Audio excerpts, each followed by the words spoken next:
The Morgan Report with David Morgan.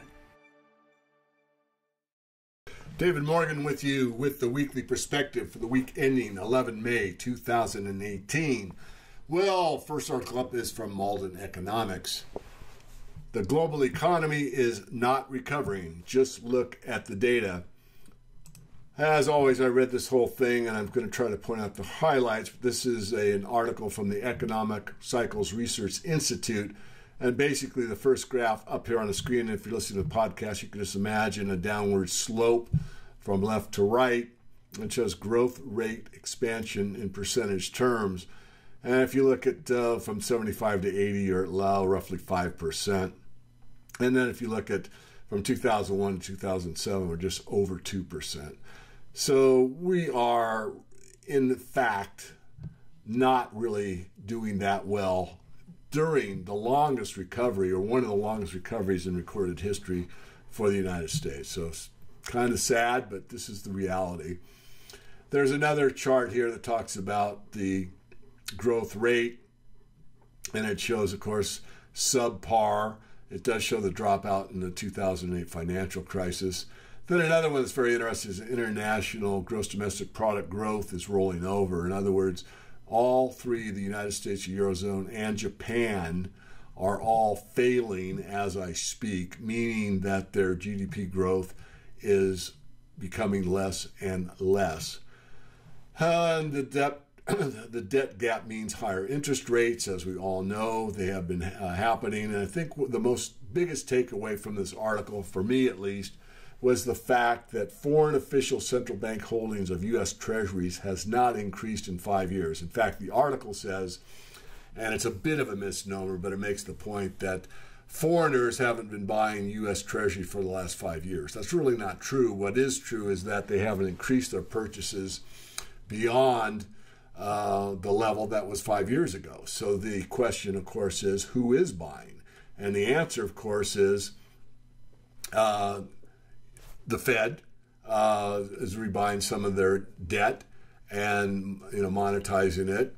You have China, pension funds, but it's a very precarious situation. So the Fed and Treasury have filled the gap with the sort of contrivances such as forcing banks and money market funds to buy more treasuries. These have run their course and there are no replacement tools. Obviously, this leaves one option: higher interest rates. People will loan their money to the government if it gives them enough incentive, and higher yields will do it. We'll see.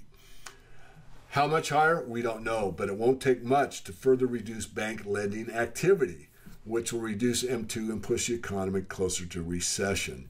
Watch out. By now, everybody knows we are in the slowest recovery on record. So I'll end there. Next article up is from Financial Sense. Jim Poplava. Very fond of Jim for a variety of reasons. Those that have followed my work for a long time would know why. And this is just a quick summation of an interview that Jim did, or I should say Financial Sense did, with Martin Armstrong. And the title is "Global Pensions Are the Next Major Crisis," says Martin Armstrong. And let me add several others as well.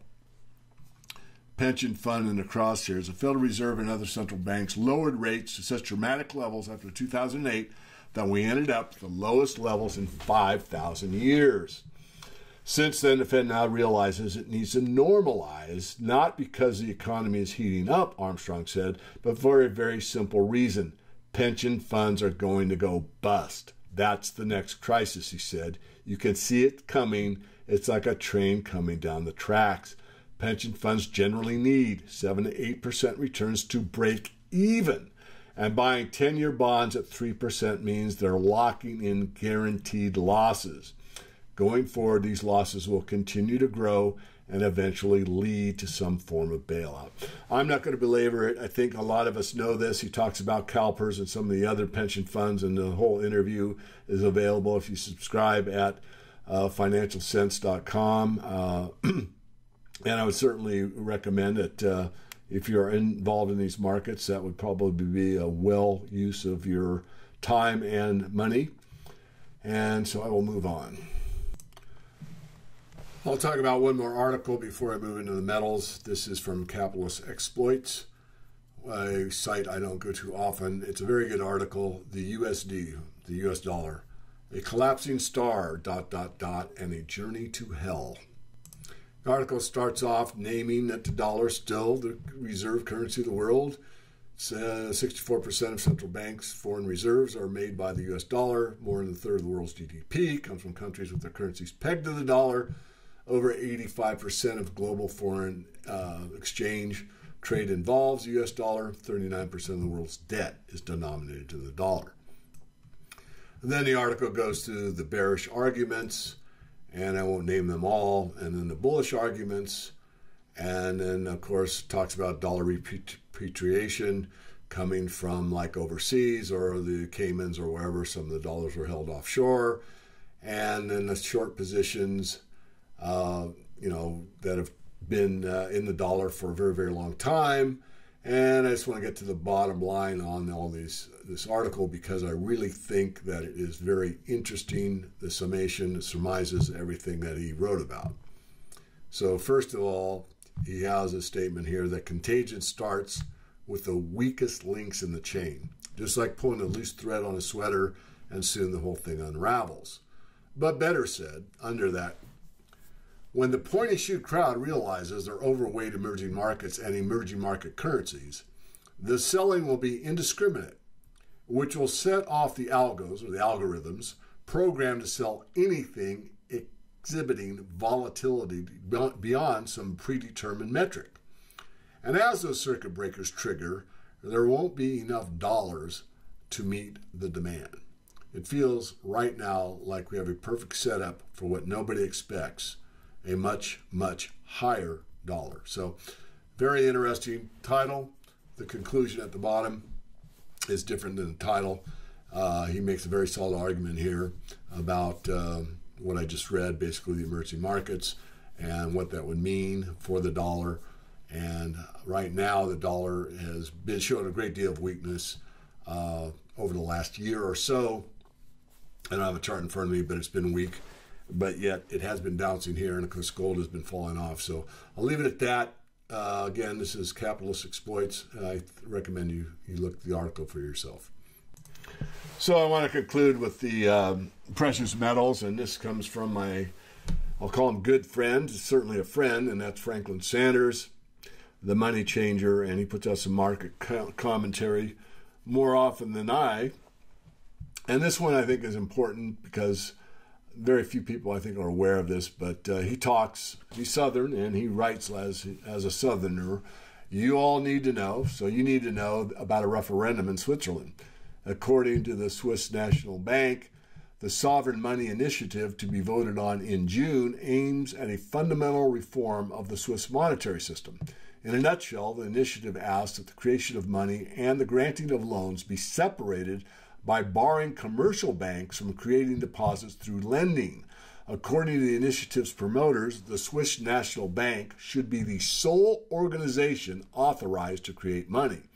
Not only cash and coins, but also the electronic money in our bank accounts. What does this mean? The fatal venom in the present worldwide monetary system is that banks can legally create money, actually credit, through fractional reserve banking. That is, they keep only a fraction of the deposits on reserve and loan out the rest. Well, and then some, because the effective reserve requirement for the entire system is something less than 2% of deposit liabilities. That means for $100 deposited, banks as a whole can create $5,000 in loans. And really, the 2% reserve doesn't place any practical limitation on banks. That's how they blow each other up and blow such huge bubbles so quickly. So, through the magic of fractional reserve banking, you get to borrow credit from a bank they create out of thin air, and the Swiss government forces all of us to take it. What would this referendum do? To make loans, Swiss banks would have to borrow reserves from the Swiss National Bank, which would create credit or money loaning to the banks. They claim this would give Switzerland a 100% reserve banking system, but that's really not accurate. It would merely take the power to create credit out of thin air away from the banks and vest it in the Swiss central bank alone. Not perfect, but at least a beginning of pulling the bank's fangs out of our necks. Whoops, did I forget to tell you that the Swiss central government, the parliament, and the SNB oppose the sovereign money initiative? How surprised are we about that? So I'll leave it there, and I'll be back with you next week.